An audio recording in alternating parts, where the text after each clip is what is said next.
Exercise is medicine is a concept that many physicians are promoting to their patients. So remember, move with a purpose, eat for health, and learn how to handle your stress. Dr. Brad Meek specializes in internal medicine and is in a great position to help you achieve your health goals. Dr. Meek, how does the sedentary lifestyle impact a lot of your patients as far as their health and disease treatment is concerned? Well, first of all, I think their fatigue level goes up, and that's absolutely the number one complaint I get from these patients. But once we start looking at their risk of their health, we see that their blood pressure is high, we see that their sugar is starting to climb, we see that their drive and zest for life is declining, motivation is declining. So I really try to engage them in the process of rejoining healthy lifestyle and fitness, and it's always starts with small steps. Yes. It can be very overwhelming for a patient when they come in.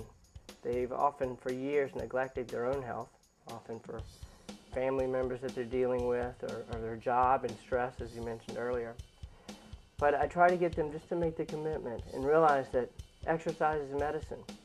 Often they'll bring a list of 12 to 14 medicines to the office, and I say, listen, if we get you moving, we get some of this weight down, we get you working on a diet, we can probably get rid of half of these medications, and that is very motivating to them. Now, Dr. Meek, we know that the sedentary lifestyle is having a huge impact on the health care of our nation, but what we're finding out now is that it's affecting all age groups. How about your experience with the youngsters and the younger people, and what can parents do to help change what's happening to their children? Well, it is a great tragedy that our youth are now becoming very obese early on. It used to be that we only saw type 1 diabetics, which are patients that can't produce insulin. But now we're seeing kids with type 2 diabetes earlier on, and that's astounding because we're going to start seeing complications of those diseases earlier, such as heart disease, high blood pressure, eventually stroke, and that's very concerning to me. We can make big differences in their lives early on by taking steps to get them active and watching what they eat and cutting back on TV viewing time. Yes. Less than 2 hours a day for sure. Now, our final question, Dr. Meek, stress. We know that we live in a highly stressful time.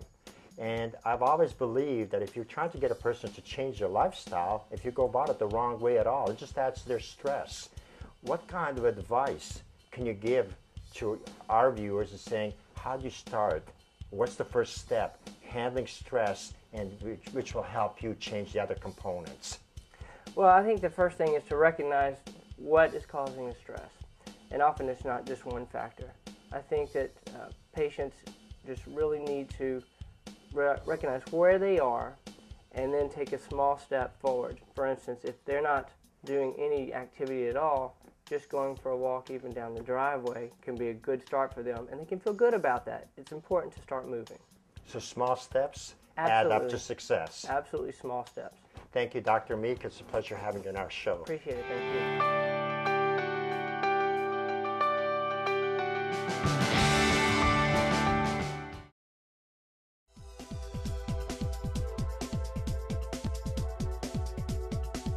Welcome back.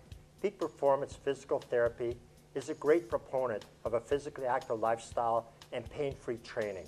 My guest is Chris Purvis, physical therapist, athletic trainer. Welcome to the show, Chris. Thank you, Bill. We're glad to be here. Peak is a proud sponsor of the show, and we really, people work through old injuries all the time. They deal with current pain in their program that they're doing, and there's a lot of people that are just trying to stay away from causing an injury that will slow them down. So every exercise routine, there are some tips that we feel like will help to keep you pain-free. Chris, our focus is on physical activity and everyday use, and the classic is the deadlift, because the deadlift utilizes the total body and obviously can create you a great deal of pain. Right. We talked a lot today about the deadlift, and it is a very basic exercise. Most of your lifts come from that position. So there's a lot of things that we can do just to start off with the deadlift. One of the major problems with any lifting, especially lifting from the ground, whether it's a deadlift or something you're lifting at home or at work, is being able to get in the correct position. And if you see, we got a bar here, and most of the time when somebody starts on a deadlift, we see in therapy that they cannot get in the correct position. They round the back, they come up on their heels, they cannot get in the correct position to set all of the muscles and joints that need to be set in the right position to get in the lift correctly. So the first step would be, Chris, is actually to do a corrective type of exercise that teaches you how to use the muscles from an ideal point of view. And the good example of that would be, Chris, where we use a regular deadlift using dumbbells, but if you notice, what happens here is that they're close to your center of gravity. Right. The dumbbells, when you do it in that position, the dumbbells are really easy to stay right in the center, so that it makes it easy to bend over.